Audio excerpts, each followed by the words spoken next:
Okay, I will call to order the Haywood County Board of Commissioners meeting for July 17th, 2017, and first ask everyone to please rise for the Pledge of Allegiance.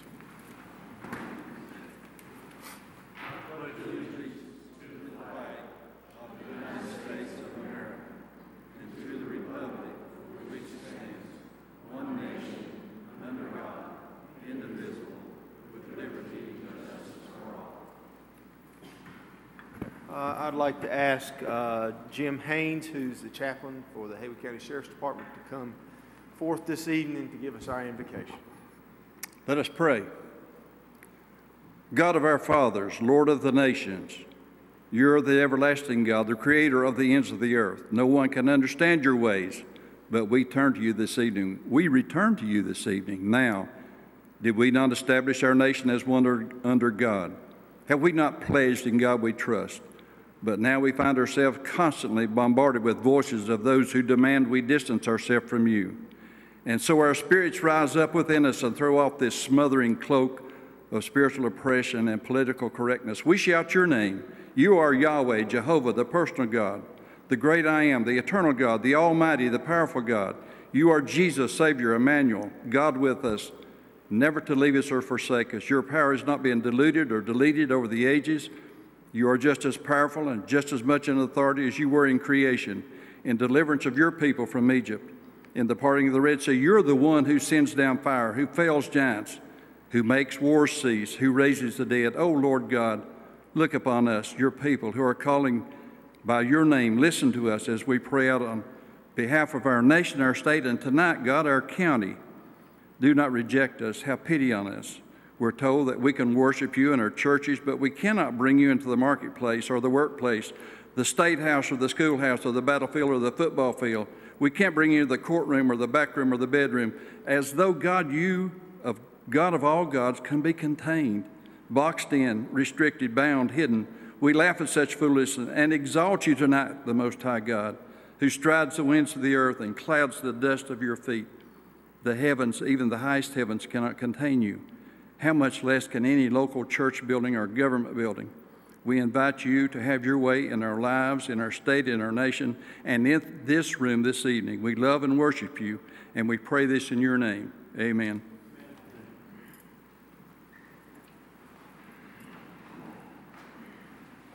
Okay, next we have the public comment session. I don't have any requests for public comment at this time, but I would ask if anyone wants to come forward to make a public comment. They're welcome to do so at this time. Okay, seeing as we have none, we'll move to constituent concerns. Bill, you have any? I have none. Kevin? Nope. Mike?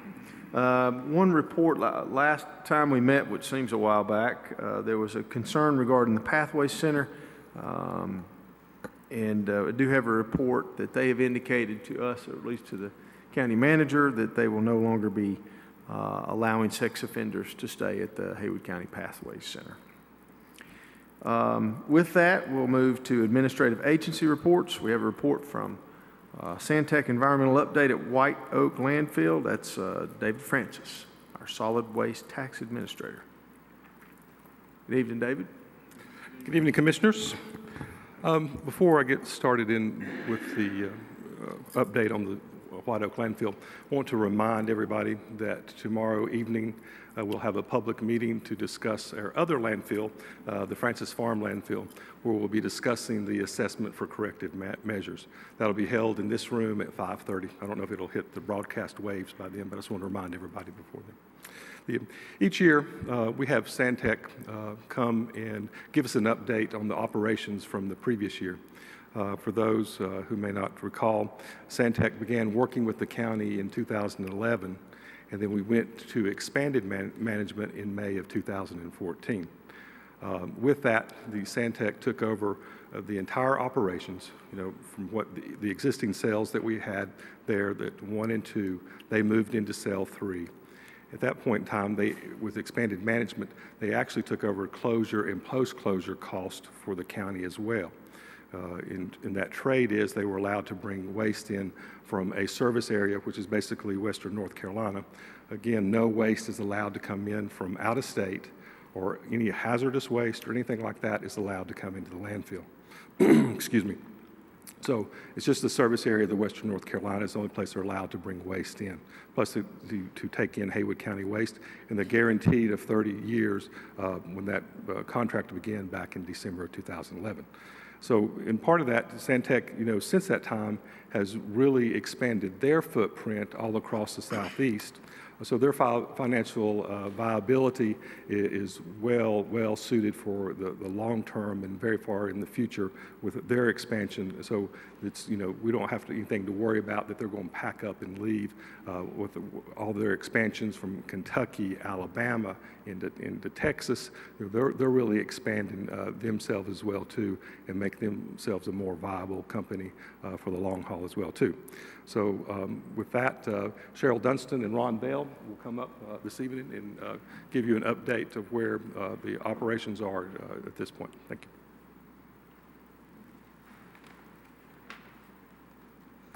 Thank you, David. Again, I'm Cheryl Dunston. I'm the Executive Vice President of Marketing for Santec. Ron Vale is our Executive Vice President of Engineering. We're also joined by Matt Dillard, our Executive Vice President of Operations, and John Preston, our Regional Landfill Superintendent. So it's good to be with you this evening.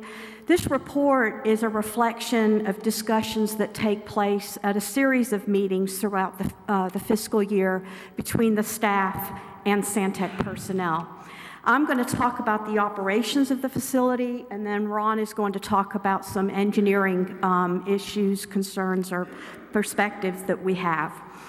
Right now, our next cell construction is slated for 2018. It's going to be 4.4 acres, and Ron will talk a little bit more about the new permit in the engineering section of the presentation. We had a great inspection on July the 5th of this month. Previous inspections occurred in November and January. Since the change to the expanded management agreement, we're currently accepting approximately 160,000 tons of waste a year, with the majority of that coming from out of county in our approved service area and originating from waste management in Asheville. So all of that waste is pretty much coming from the Asheville area. Since July of 2014, we have returned $333,251 to Haywood County in host fees, while relieving the county of all costs associated with the landfill. And that includes construction of the new cells, closure and post-closure, financial assurance, which prior to operations with us taking over were pretty big ticket items for the county.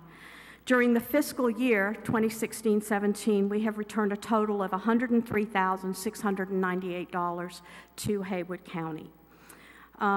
With that said, I'm going to turn it over to engineering, and then if you have any questions for either Ron or myself, we'll be here to answer them.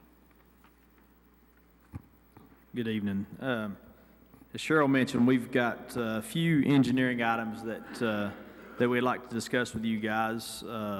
As you're aware, we have the quarterly meetings with Mr. Sorrells here and some of you guys and keep you guys up to speed. But we've been working on a phase 4 and 5 permit at the landfill. We've received that permit in March of 2017, and actually it's dated March 21st of 2017. And this permit, North Carolina, many of you may be aware, they used to do 5-year expiring permits. And more recently, they've changed the law to where they're life of landfill permits, and they no longer have expiration dates, or at least they're not 5-year expiration dates. They expire when the permit is expired.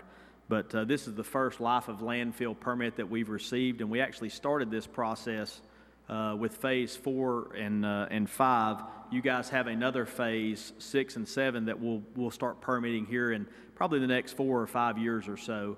We'll start that process, but this is a good permit for the facility. But as part of getting this solid waste permit, phase 4 and 5, we also have triggered the Title V air permitting. So you guys, we've submitted a Title V air permit to North Carolina DEQ. and they're in the process of reviewing that permit. They've sent us a letter of completeness back on April 20th saying, hey, we've got it, it's complete, we're reviewing it, and we'll get that into place. So the site will have a Title V air permit as well. And ultimately what the end game for a Title V air permit is through some testing and monitoring and that sort of thing. At some point that facility will be required. You've got to look at the testing and see the results, but my gut feel is at some point we'll have to put an active gas collection system in at that facility and flare the landfill gas off. That's really all that's for. And I believe you guys had mentioned that you have one of those flares at the Francis Farm landfill already, so that's the same sort of thing that would eventually come to this landfill also. In addition to that, the Phase 4 and 5 permit, we have to add 5 new groundwater monitoring wells because the area got bigger. One of those monitoring wells, MW18, is scheduled to be installed within about a month. As Cheryl stated, we'll begin the construction of that next cell, at least the bid out portions. In essence, we've already kind of began the construction. We're getting dirt out of there for daily cover and that sort of thing to prepare the area. But we'll bid out the rest of the construction, the liner, laying the liner, and those sorts of things in 2018. But we've got to install this groundwater monitoring well in advance of all of those things. And then there'll be 4 more that will be installed prior to the construction of Phase 5. The next item that I want to talk with you guys about is the annual report. It's due the end of July. We're working on it. We have a draft one that I've got to review and sign.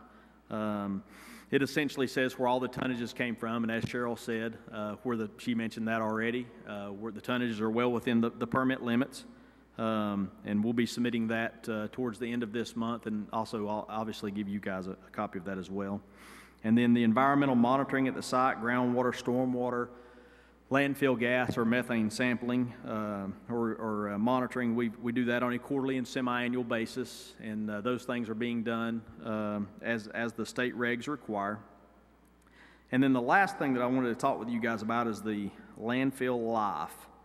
Last year, I think when we were here, we reported 30.6 years of life remaining, and I think Cheryl mentioned this, we kind of guaranteed a 30-year, or David did. We kind of guaranteed a 30-year from when the contract was signed in 2011.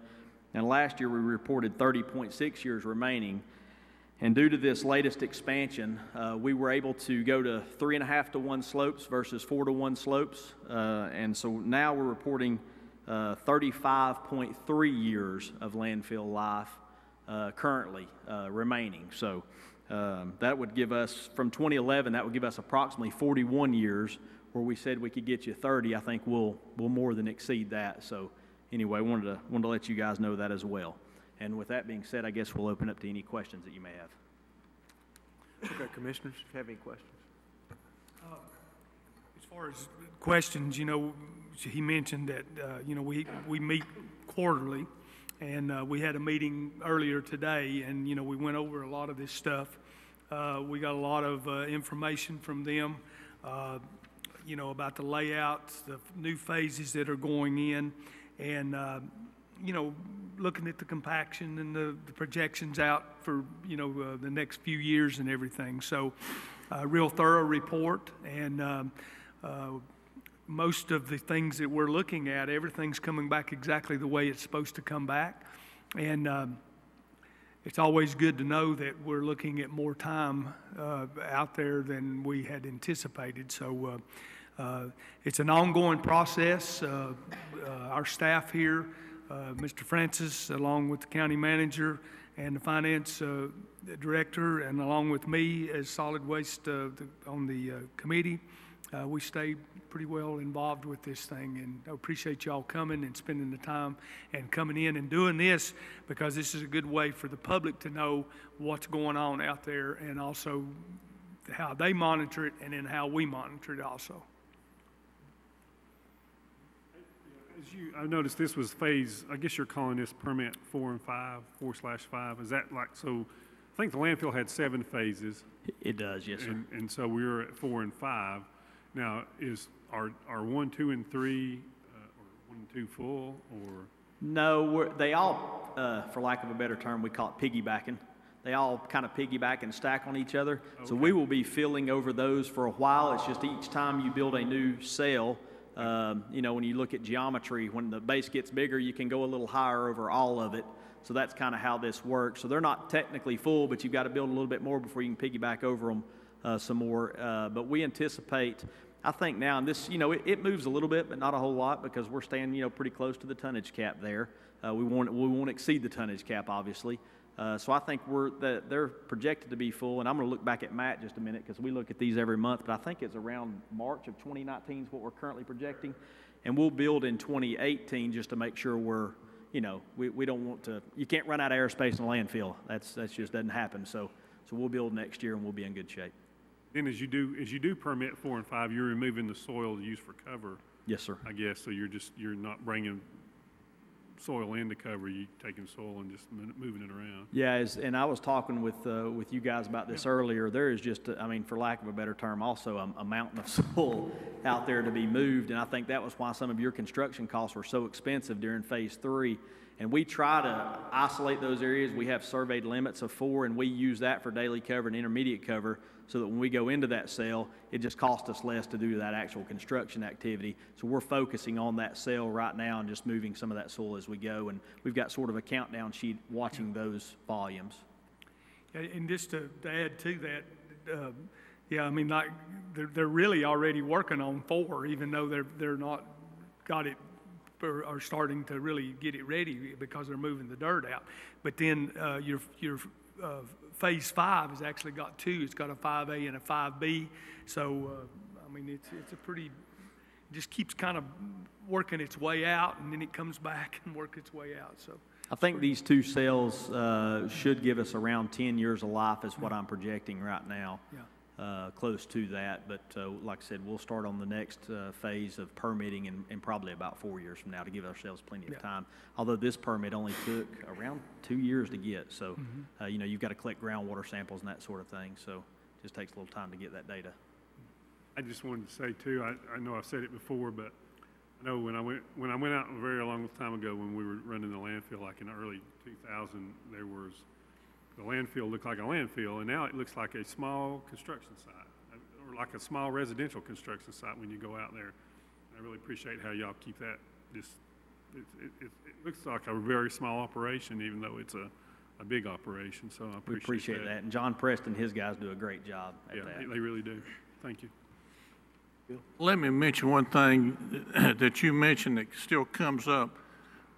Solid waste brought in other than Haywood County is from our service area, western North Carolina.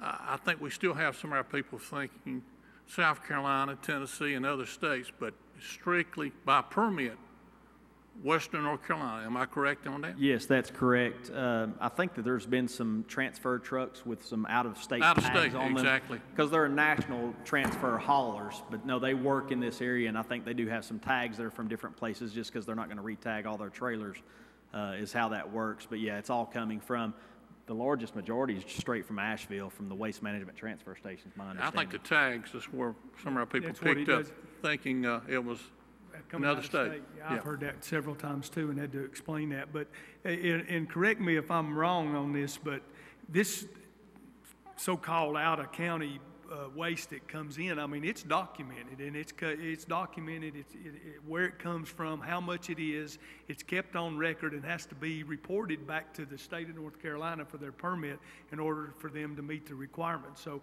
there's a lot of checks and balances going on out here. That's correct. Yeah, Bill? yes. I'm assuming that cells 1, 2, and 3 have life of landfill status? Well, technically that permit doesn't exist anymore. Now we're in phases 4 and 5. They call it a phase 4 and 5 permit to construct, but they include 1, 2, and 3 as well. So yes, but it includes 1, 2, 3, 4, and 5 now. And I believe I've sent you a copy of that permit, David. So David has it on file. We keep a file copy on site, and then of course I have one at the corporate office. But it includes all of them. And yes, it's a life of landfill permit. Okay. And you said you received a good inspection on July 5th.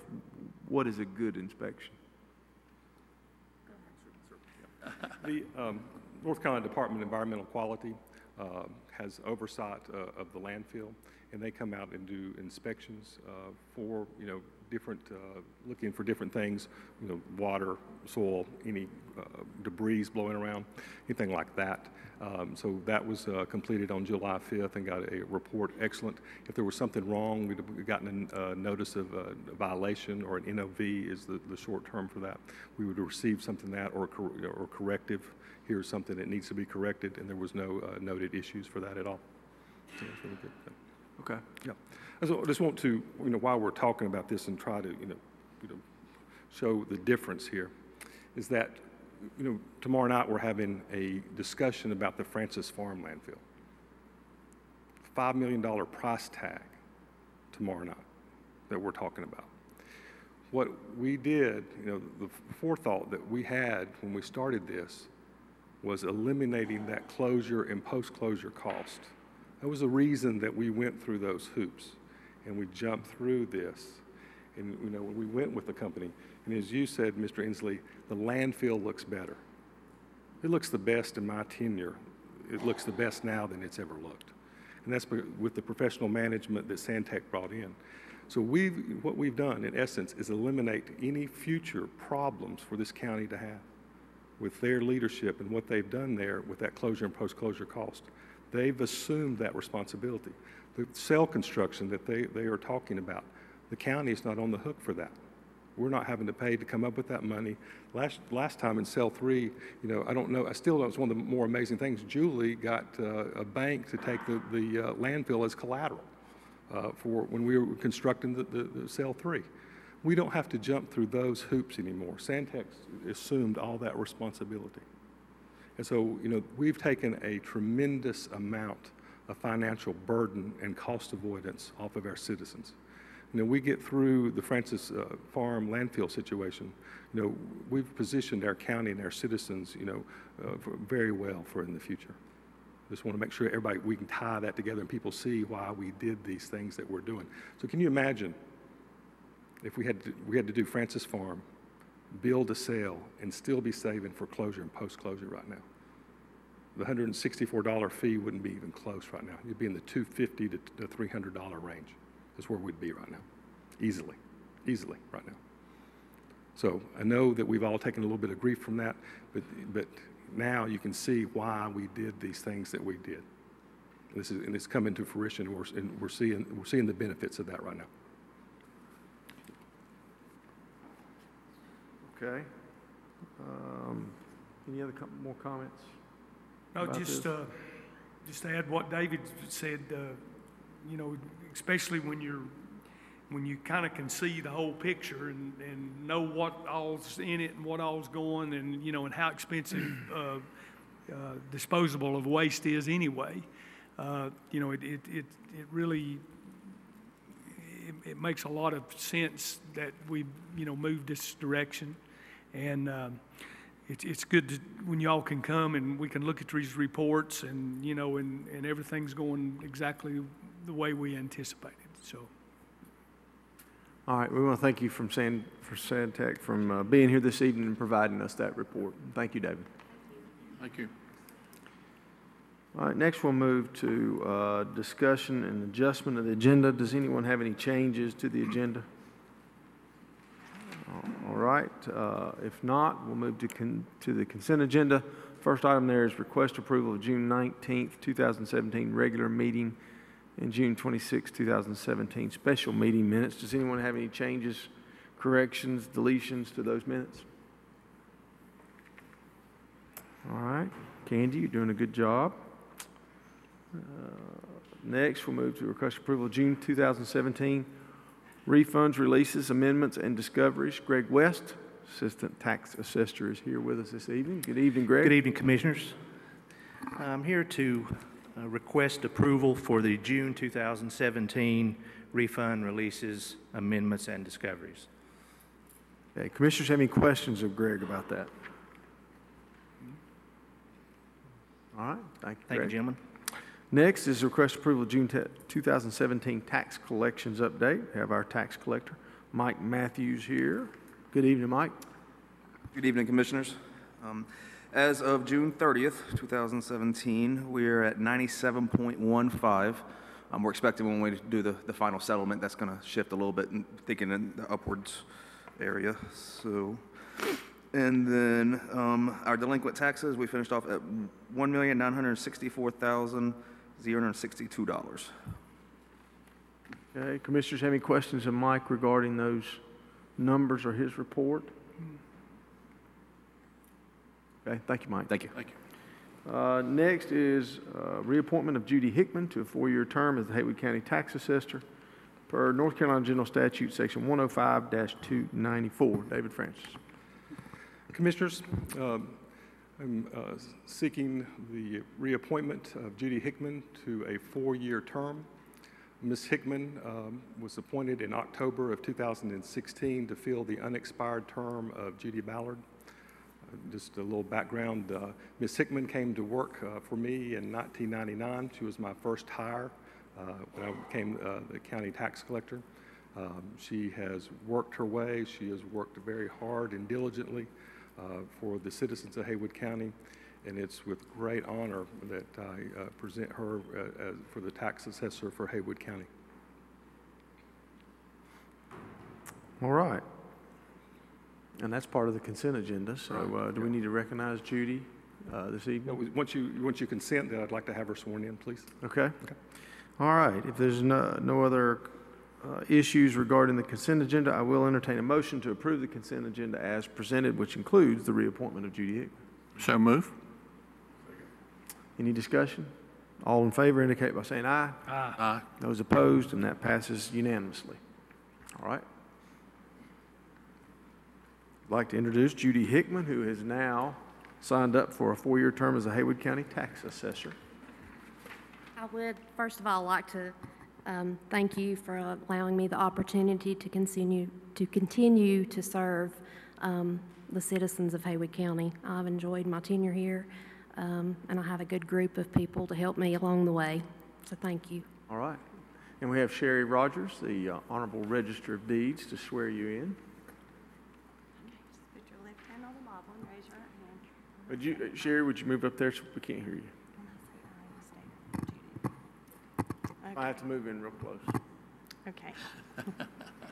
I, Judy Hickman, do solemnly swear that I will support and maintain the Constitution and laws of the United States and the Constitution and laws of North Carolina, not inconsistent therewith, and that I will faithfully discharge the duties of my office as assessor, so help me God.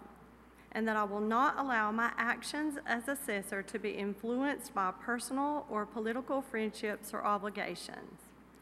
I, Judy Hickman, do solemnly and sincerely swear that I will support the Constitution of the United States, that I will be faithful and bear true allegiance to the state of North Carolina and to the constitutional powers and authorities which are or may be established for the government thereof, and that I will endeavor to support, maintain, and defend the Constitution of said state, not inconsistent with the Constitution of the United States, to the best of my knowledge and ability, so help me God. I, Judy Hickman, do swear that I will well and truly execute the duties of the office of Haywood County Assessor according to the best of my skill and ability, according to law, so help me God. I will. Okay, congratulations. Thank you. Sign right here, please.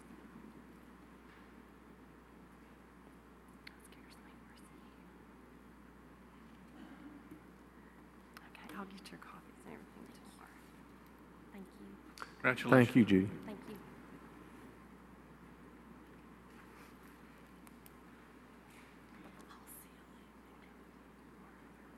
All right, thank you, Commissioners. All right, Appreciate it. thank you, David. Next is old business, which I see we have none. That's good. And so next we'll move to new business. And the first item of new business is request approval of a proclamation in honor of the American Red Cross 100 years of service to Haywood County. Rebecca Evans is here. I'm her substitute. All right, substitute, come on up here and introduce yourself.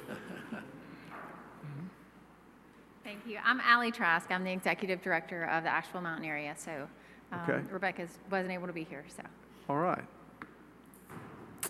And so, do you have anything, or are we just recognizing it? Do we have a proclamation? Do we? Oh, we do. Yeah, Here we go. Would you like to read that? Would you like for one of us to read it? Would one of you? Okay.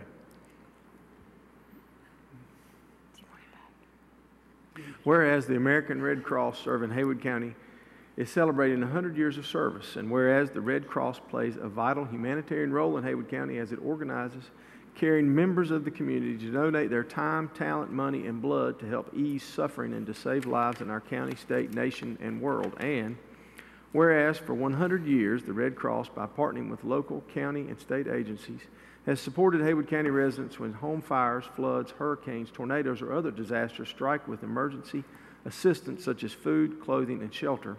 And whereas a vital part of the Red Cross mission is to provide preparedness training to encourage people to be prepared for the unexpected.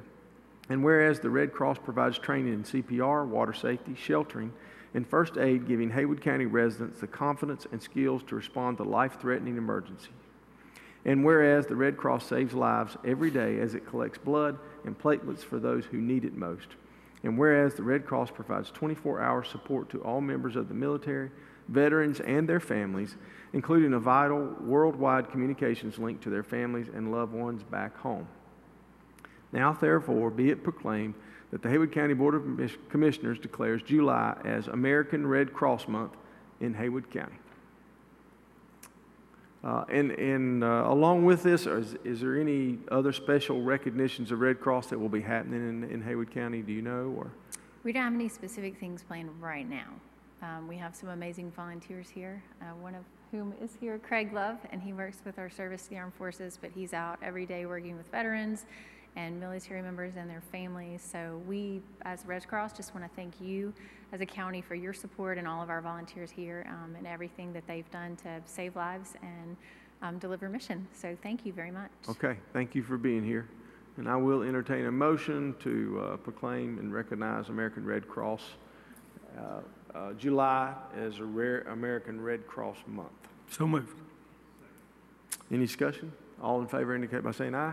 Aye. Those opposed, and that passes unanimously. Thank you for so being much. here.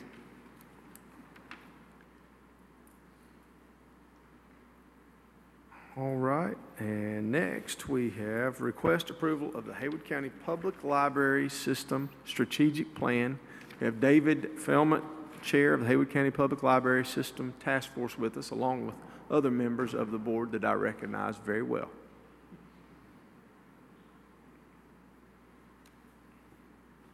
Good evening, David. Mr. Chairman, members of the Commission, good afternoon. I'm Dave Felmont, current chair of the Library Board of Directors. I've been on the board for 11 years, and I'm currently chair for 3 years. One side note is my mother served 20 years on the commission, on the board of directors. 3 years ago, the board, along with the Friends of the Library and the foundation, started to work on a plan to update our current Waynesville branch of the Haywood County Public Library. We hired Mr. Ed Sheary of Asheville, who had credentials for space needs study. The foundation paid him $10,000. We later got a Mr. Hargrove to do a concept drawing of the changes to the Waynesville Library, and we paid him $1,500. We had a brochure made up that had the history of the drawings and the expansion, and I believe all of you have seen this brochure, which does have a lot of information in it about the drawings and what have you, the conceptual drawings. We brought this to the work session of the Board of County Commissioners and got nowhere. After more starts and stops and 5 more surveys, a task force was formed. The task force was made up of the Library Board, Friends of the Library Board, the Library Foundation, the library staff, and the Haywood Haywood County staff. Of that, I was elected chairman of that task force.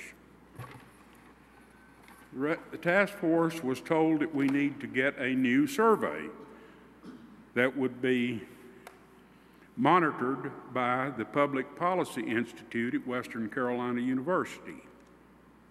This cost $9,000, of which $3,000 was paid by the county.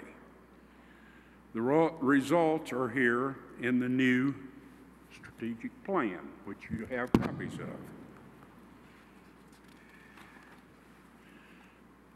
We members of the public that are very concerned about keeping our library in the 21st century.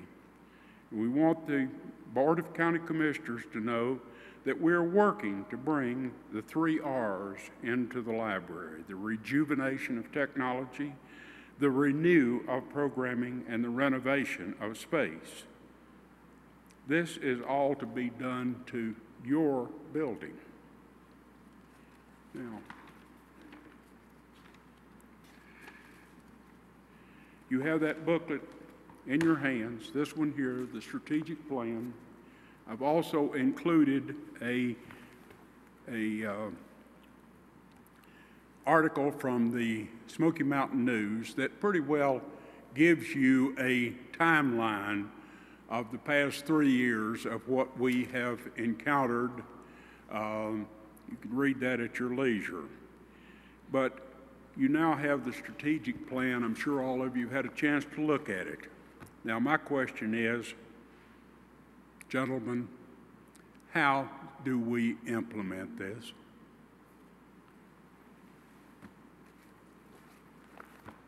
Well, is that your request, Mr. Feldman, for approval of the Haywood County Public Library System strategic plan? Yes, sir. Well, there's one hiccup in that, Mr. Chairman. I understand that we do have authorized, or you folks have authorized, a $30,000 space needs assessment, and that would be over the, I think, over the 4 branches. And if we're waiting on that information, then our strategic plan is sort of put on the back burner again, as I see it. So that's the reason I'm saying I'm at your mercy as to what I'd like to have this approved, but yes, but are we, what are we approving? Well, there's a plan that's been presented to us, and it's been discussed with the task force. It's been approved by the task force, and it has certain guidelines and things to work towards. And so I think the issue this evening is there a request that be approved or not? And that was what I was assuming that was going to happen. I have discussed previously at previous county meetings and other meetings that during our discussions along this last several months, we've identified certain things that need to be done. One of those was the space needs study, which is part of this strategic plan as well. So I'm assuming what's happening is I believe if the board wants to approve this strategic plan, as part of it, we've already, as a board, started working towards certain things as a part of this strategic plan, which is the $30,000 space needs study. Now, that is my understanding. I think that if we can get the approval of the strategic plan by the commissioners, that will be a step in the right direction, sir. Okay. Commissioners, have any questions of Mr. Feldman?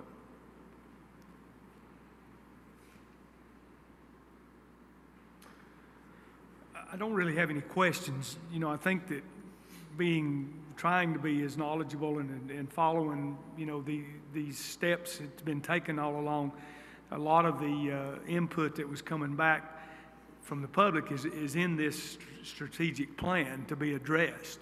And so I think that, that's probably what we're trying to do, is trying to identify and try to move toward, making our library better. And looking through this thing, and it seems to have addressed those situations. And so I'm assuming that that's what we're trying to do is move forward with a idea or to make our library continue to make our library a viable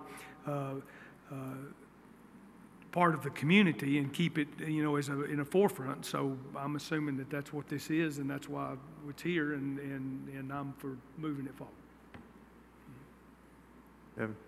Bill, you have anything? You know, I have no problem with the strategic plan. I guess where the rubber meets the road is finding funding for each, if we do it in segments, finding funding for each. And that's where we'll need your help, because the public really doesn't like tax increases and that type of thing. But I don't have any problem starting out with a strategic plan, breaking it down, and doing what we can. All right, sir, thank you. Yeah. Well, I mean, you know, we talked about, I mean, you got it broke down, you know, as 6 different goals. And, you know, all of those, you know, goals were stuff that we know needs to be addressed. And, I mean, so I don't really see a, you know, you want to increase the library access. We've talked about trying to increase the hours of the library and tried to add a little bit here and there and along the way to do that. And we've done that and continue to work on that. You know, everybody knows you need to expand programming, and that's, I would assume, stuff that we're working toward. Enlarge the collections, and you know, we're in a digital world. That's goal number 4. You want to continue to make your internet access better and to get more people where they can come in if they need to use the area for internet connection. And then also just, you know, strengthen the community and then honor and promote the Appalachian cultural heritage. I've seen all that in what we've been talking about and what's been presented to us.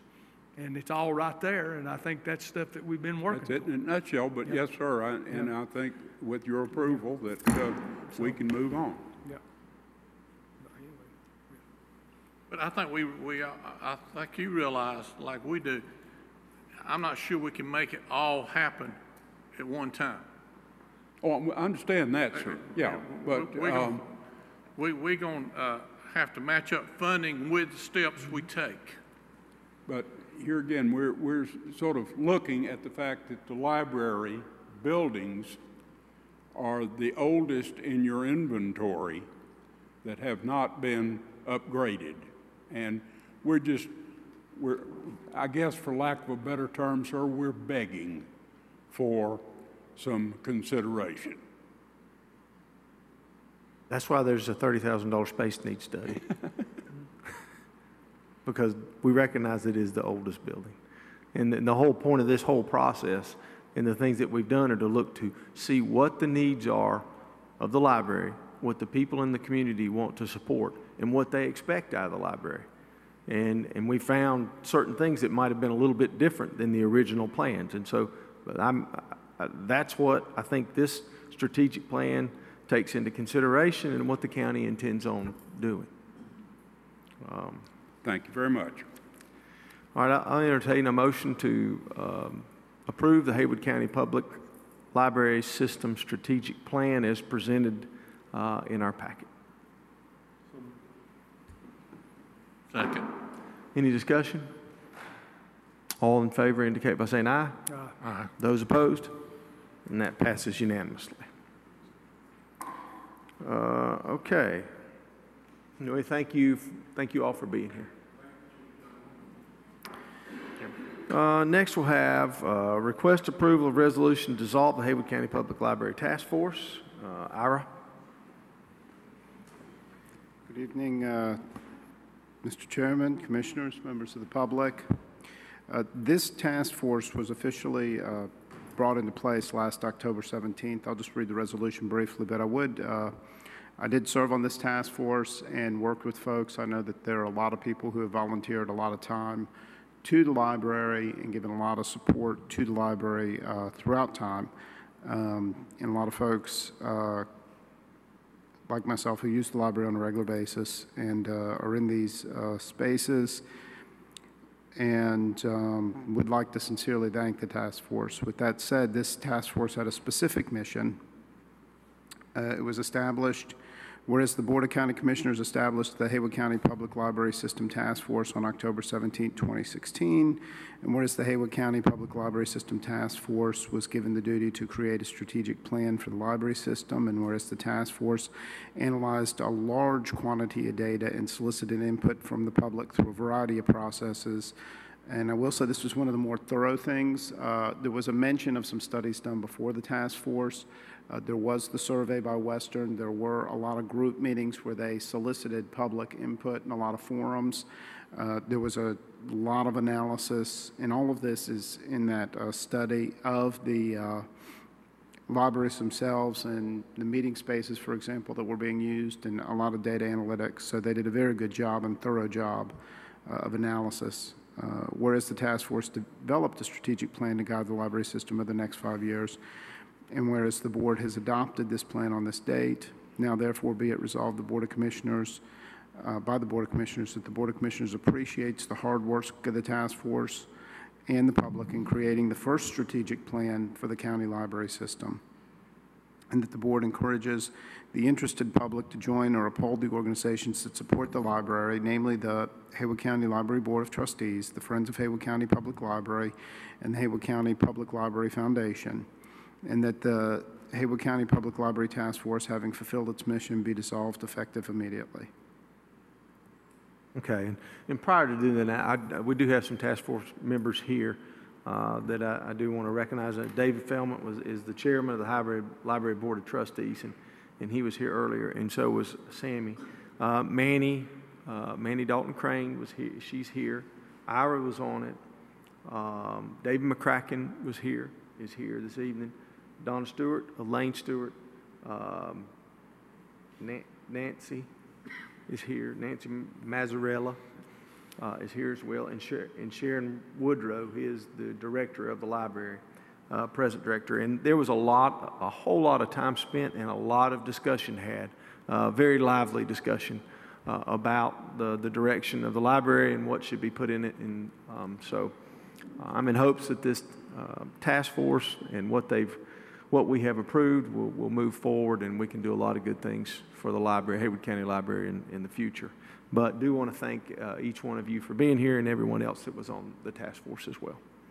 And with that, I'll entertain a motion that the Haywood County Library Public Library System Task Force be dissolved. So moved. Any discussion? All in favor indicate by saying aye. Aye. And those opposed, and that passes unanimously. All right, thank you very much.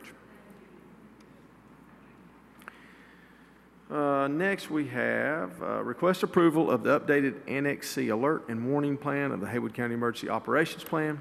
We have Greg Shuping here, our director, and Travis Donaldson, assistant, and Tony Cope, Haywood County Sheriff's Office. I appreciate it. Thank you.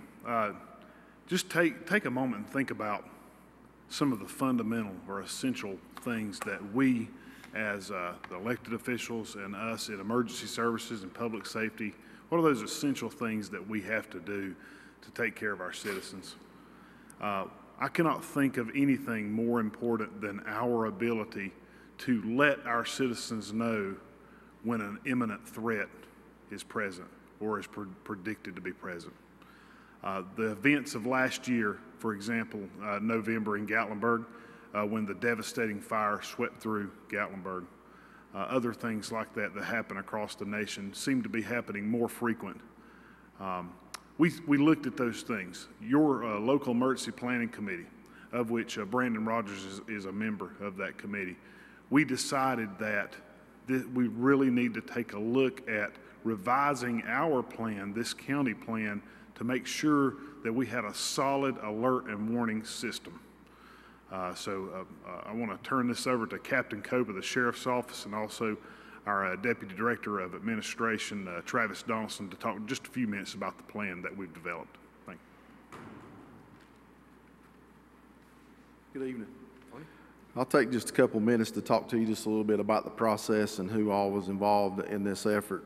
As we continue to protect our citizens and those that travel our area by early notifications of real-world events, town managers of all municipalities, police chiefs, county manager, Mr. Dove, public information officers from the sheriff's office and the county, the sheriff's office, emergency services, came together to determine how we would get that notification out to our citizens in the event of a real-world situation.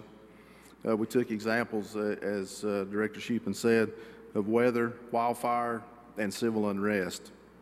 We traveled to all the municipalities to their board meetings, spoke to those folks, and talked about our emergency operation plan that we developed, which has already been approved by the LEPC. Each municipality approved unanimously, and at this time I'll turn it over to Deputy Director Travis Donaldson. He's going to talk to you a little bit about the emergency operation plan. Thank you.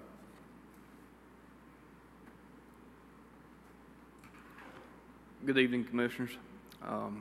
Through the process of revising and developing our new alert warning plan, we established several requirement elements.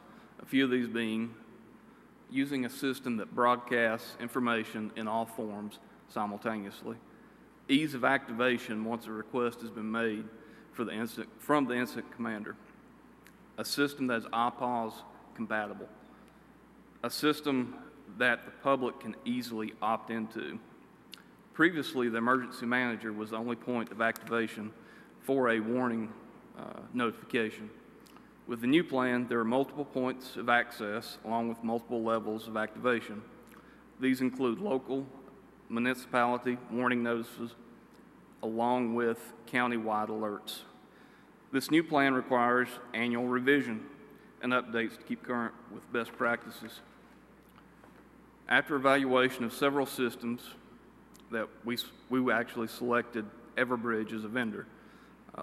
Everbridge stood out above the evaluated systems due to its ease of use and its ability for easy opt-in from the citizens. Everbridge offers a text-in, opt-in feature where citizens can text their zip code to opt in for notifications. Previously, they had to create an online account to receive those notifications.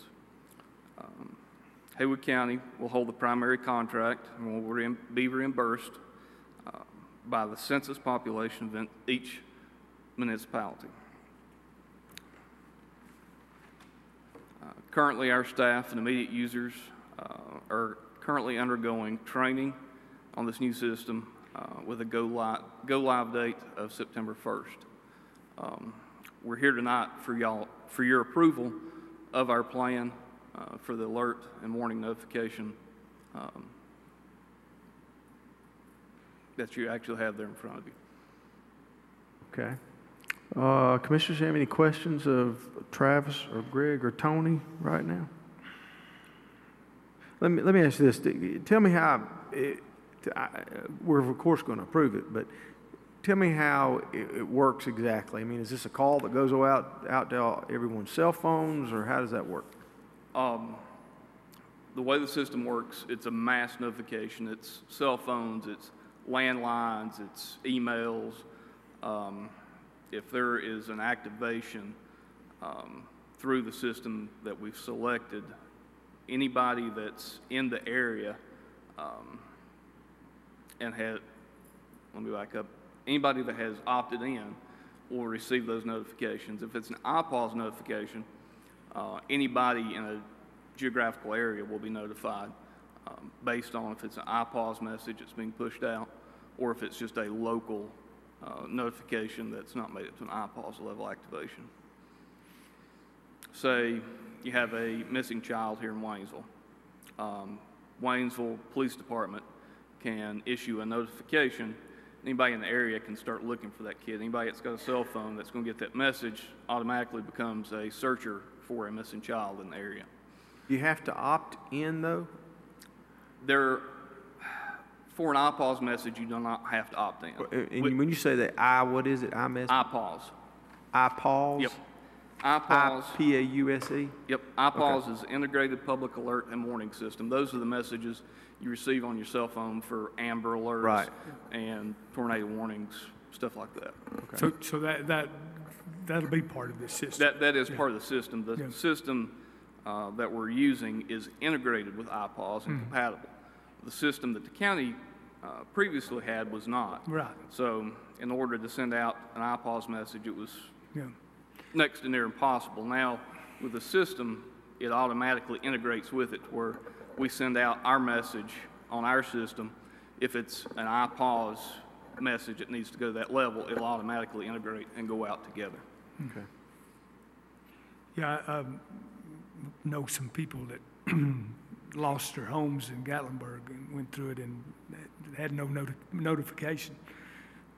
Heard something, went to the door and looked, and it was time to leave. So, you know, and if they'd had some kind of notification, it, you know, would have helped them, you know, been able to have probably not lost as many lives, and also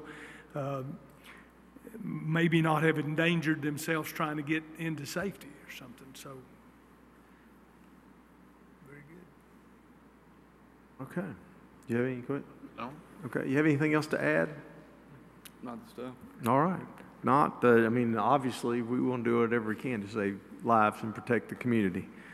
So I'll entertain a motion to approve the updated Annex C alert and warning plan of the Haywood County Emergency Operations Plan. So move. Second. Any discussion? And I take this as an update. Basically, the Annex C alert and warning plan is an update of our current emergency operations plan. Okay. All right. All in favor? Aye. Aye. Those opposed? And that passes unanimously. Thank you very much, gentlemen. Next is request approval of the annual contract in the amount of $236,760 with Southeast Correctional Medical Group for 2017-18. We have Jeff Haynes, Deputy, well, let's see, you're the head, Chief Deputy Jeff Haynes of the Haywood County Sheriff's Department. Good evening, Commissioners. Come before you this evening to request the approval of the annual contract with Southeast Correctional Medical Group in the amount of $236,760. This contract is an annual renewal to provide medical, mental, and dental services for inmates that are currently confined and awaiting trial in the Haywood County Detention Center. Okay, and of course, this is one of those things, it's a continuing expense for the county, but it's a requirement. It's a required expense, and I know that Jeff and the team there at the county Sheriff's Department has worked diligently to try to cut costs in all areas. I've actually met them out on the street when they were working on it. So, the commissioners have any questions regarding this? Is the same group, isn't it, Jeff? This is the same group that we currently have in house as well too, and this provides on-site nursing care 7 days a week for 8 hours a day, with 24-hour on-call service and the additional off hours as well too, to cover not only physical but mental issues and so forth as we deal with behavioral issues. The cost, has it been staying fairly stable, or is it? It has. It steadily, there is an increase this year a little bit because we've increased services, only because of the amount of weekend time that we've had to use in the past for calling people. Mm-hmm. And there is an after-hours call fee schedule that goes along with that, but we have been able to, at a minimal cost, been able to actually at a lower cost, been able to increase that level of service versus the call after hours issue. And actually we have somebody on site other than just doing med passes on Saturday and Sunday. And we've been able to reduce a lot of liability as people are booked into they have to be held in booking for a certain amount of time before they go through what's called classification and then moved into general population. And this gives a better chance for the medical staff to fully review them both mentally and physically to make sure they're adequately taken care of before they're moved into general population. Otherwise, they sit for a couple of days, and it has caused the emergency services with the county and the hospital system to be taxed because we've had to carry them out to receive medical care. By adding this in-house, it has reduced that cost quite a bit. Mm-hmm. All right, any other questions, Commissioners? I believe you've talked to us before about the medical costs going up, and maybe the citizens coming in are not as healthy as you would think they are, and then we incur the expense once they in our possession. Is that right? That is correct, and the unfortunate part is that the clientele that we deal with isn't the most healthy, and when we do that, we incur those costs when they're taken into custody, and we're responsible for those that are confined in the detention center, those that are arrested by us through the sheriff's office, and also any other law enforcement agency that operates within Haywood County, to include state and federal agencies as well too, if they have state charges pending. So we're responsible for them as well too, for medical purposes and just general upkeep as far as nutrition and taking care of those people when they're admitted into our custody. Yes, sir. Any other questions? All right, I will entertain a motion to approve the annual contract in the amount of $236,760 with Southeast Correctional Medical Group as presented by. So moved. Second. Any discussion? All in favor indicate by saying aye. Aye. Those opposed, and that passes unanimously. Okay, next we have request approval of annual contract between the Sheriff's Office and Haywood Community College to provide security services on the campus of Haywood Community College. Yes, Commissioners, come for you again this evening to approve the annual contract between the Haywood County Sheriff's Office and Haywood Community College to provide school resource officer services for them with one paid deputy sheriff, and which is fully reimbursable and billable at the end of every month when we submit an invoice back to Haywood Community College and they reimburse us. The current contract as it stands before you today would be in the amount of $105,280, which is fully reimbursable back from the college, like I say, through billable invoices at the end of every month. Okay. All right, now I assume that this is the same contract we had before, so I assume the community college is pleased with the security that's been provided. Yes, they are, and as a matter of fact, we have taken on some additional responsibilities that they have asked us to do in a secondary employment position, I guess you could say, that in the evenings as well too, that in a part-time as needed, like PRN status, I guess you could say, that they are pleased with, and Dr. Parker and her staff seem to approve of the services that we're providing. It's a great partnership between both institutions. Okay, any questions? If not, I'll indicate, I will entertain a motion to approve the annual contract between the Sheriff's Office and the Community College regarding the provision of security services on campus at Haywood Community College. So moved. Second. Any discussion? All in favor indicate by saying aye. Aye. Those opposed, and that passes unanimously. And Jeff, you got one more. Request approval of the annual contract between the Sheriff's Office and Haywood County Schools to provide school resource officers. It's attachment 9. Yes, sir. Once again, Commissioners, thank you for the third and last. And this is the request and approval for the annual contract between the Haywood County Sheriff's Office and Haywood County School System. This is also a collaborative contract that includes Waynesville Police and Canton Police as well too, respectively, based upon the schools that are within their jurisdiction. Our particular piece of this contract supports 3 school resource officers, one at Tuscola High School, one at Central Haywood High School in Clyde, and one that has split time between Bethel Middle School and Canton Middle School. Those are our 3 responsibilities, and this is once again fully reimbursable back from the school system as it's invoiced on a monthly basis as well too. Okay, commissioners have any questions about that?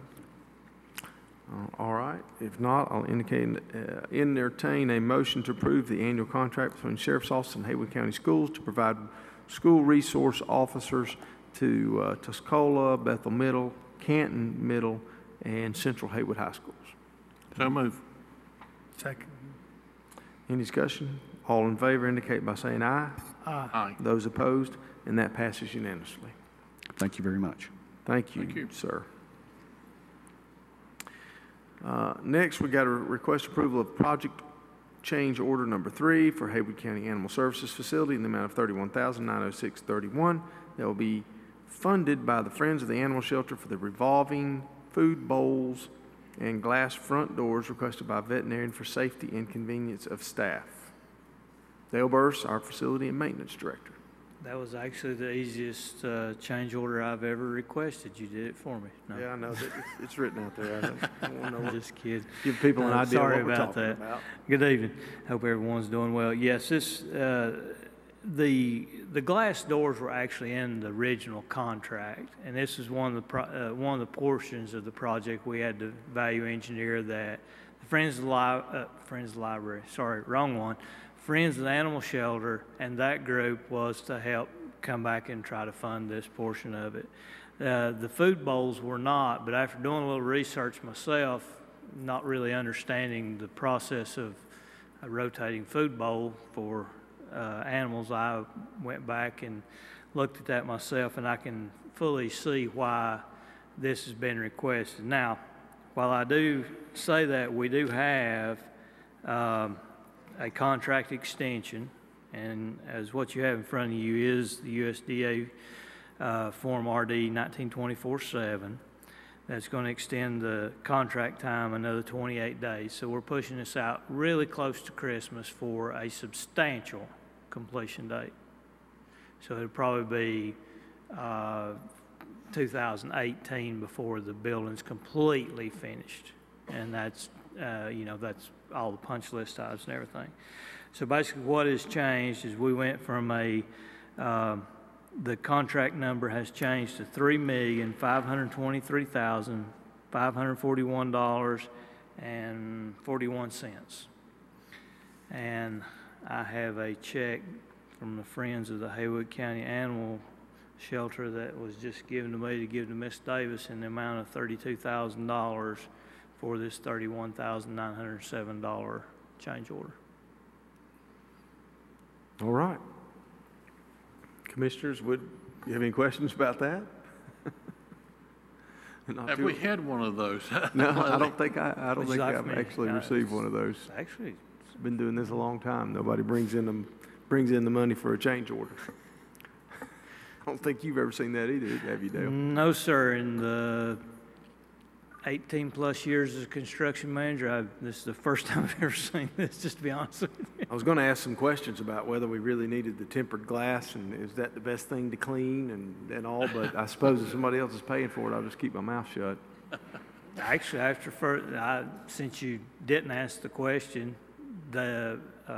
Teague, Doyle Teague, he actually cut back on some of this tempered glass. So it's actually really going to be on the side that the public will be viewing the dogs and the puppies and so forth.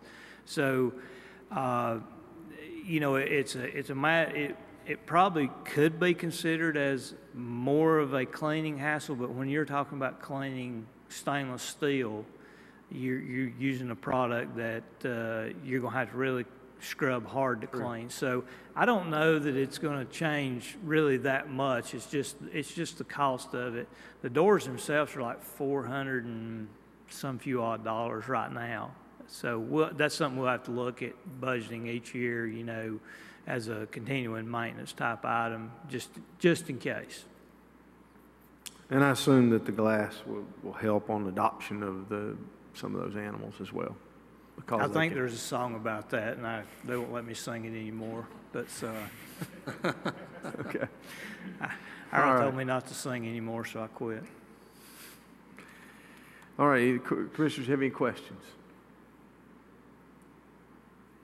All right, if not, I'll entertain a motion that we approve the project change order number 3 as requested by Dale Burse.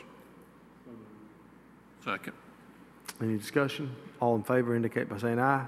Aye. Those opposed, and that passes unanimously. And then we have Julie Davis coming forward to accept the check from Dale Burse. There she goes. She took the check out of his hand. Accepted the check. And then I suppose we can now entertain her motion as she makes it for the approval of a budget amendment for that amount.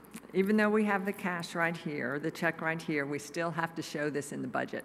So what I'm doing is I'm increasing the budget for the contract, $31,907, and I'm increasing the budget for contributions and donations for that same amount.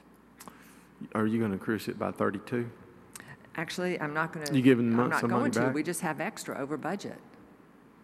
No, but don't you need to increase the funds? The expense is 31,907, but he's gave a check for 32. Right. So we have more money coming in than budgeted, but expense-wise, we cannot spend more than it's going to cost. Oh, yeah. Okay. You want me to change it to 32? No, I'll be glad I to don't do care. that. I don't care. I was just making it more difficult. I'd rather move along. All right, I'll entertain a motion to approve that budget amendment. So moved. All right, any discussion? All in favor indicate by saying aye. Aye. Those opposed, that passes unanimously. Thank you. Thank you. Next is request approval of contract with Martha Teeter to provide training and counseling not to exceed $1,200 as a service to Health and Human Services Board. And we have Stoney Blevins, our Health and Human Services Director, here with us. Good evening, gentlemen. This is a request to continue a project that we started last fiscal year with Ms. Teeter in the area of compassion fatigue. Last year, we trained our staff. As a continuation of that, we want to continue to train our supervisors so that they can continue this work in the agency. So it's sort of a train-the-trainer kind of approach. We also would like to have Ms. Teague on retainer so that if we do encounter a crisis kind of situation, we'd have somebody to come in and debrief that with staff. Okay, so I assume that's working well. It is working well. We had really good feedback on that training. Okay. Commissioners have any questions of Stoney? All right, if not, I'll entertain a motion to approve the contract with Martha Teeter as presented by Stoney Blevins. Second. Any discussion? All in favor indicate by saying aye. Aye. Those opposed, and that passes unanimously. Thank you. Thank you, Stoney. Next is request approval of the Toshiba Business Solutions Cost Per Copy Contract for the year 2017-18. Julie Davis. The county currently is coming to the end of a 5-year contract with Toshiba Business Solutions for a copy contract, and the copies are cost per copy. And instead of us buying or leasing the copy machines, what we do is have the company come in and install the machines, and we pay a cost every time we make a copy. We don't pay anything for scanning, and we do a lot of scanning, but that doesn't run up the charges. About February, Donna Corpening, our purchasing manager, did some extensive research to see if there were any better deals out there as far as other copy companies, and she talked to a number of copier companies and went back and forth for quite a while, and here we are. It's July, and we are finally have a conclusion for this. But we have a new contract that we're presenting to you tonight after doing some research about the costs that are per copy or for leasing copies. And it looks like Toshiba is still going to be our best choice. The other copy companies had some really good options for us, and some of them were very close in price, but changing out copiers is very disruptive to departments. So as long as we got a really good deal from the company we were with, we were happy to continue this contract. They actually have decreased the price. We are paying now 0.0198 cents for black and white copies and 0.04 for color copies. It's 1.98 cents. This is written in dollars. It's 1.98 cents for black and white and 4.2 cents for color copies. That's the new price. They've reduced it for us. This is a 5-year contract that we're agreeing to because the reason we need a long-term is they are putting expensive copiers in all the departments, and they've got hundreds out here. And Toshiba's been pretty good to answer when we have had to call them with some issues. So the service they provide's good as well? We've been happy with the service, yes. Okay. And they're providing, is that 73 new copiers with this new lease or new? They are providing 73 copiers. Some of those are going to be new. Some of those are, for example, the copy machine in my office is not due to be replaced yet. So as copiers need to be replaced, they'll put new ones in, but those that are already working, they're not going to come change out. No, but no matter when they replace the copiers, it's a 5-year contract with them? Yes, it is. Okay. And this is this will be the third 5-year contract we've had with them. We've had 2 previous 5-year contracts with them. Okay. So some of the copiers are going to have to be replaced in the next little while. Oh, yeah. All right, commissioners, have any questions? Not, I'll entertain a motion to approve the Toshiba Business Solutions cost per copy contract as Julie has presented. So moved. Any discussion? All in favor indicate by saying aye. Aye. Those opposed? And that passes unanimously. Thank you. Next is the appointment of voting delegate for the North Carolina Association of County Commissioners for the 110th Annual Conference, which is taking place August 10th through the 13th. Ira? Yes. As you noted, the 110th Annual Conference is taking place in Durham. So far among the commissioners, Vice Chairman Upman has agreed to go to that conference. I don't know if anyone else is headed that way or have not received sign-ups. And he has also agreed to be your voting delegate. So unless anyone else wants to step forward. What's that school located in Durham? I don't know. I didn't know they had one there.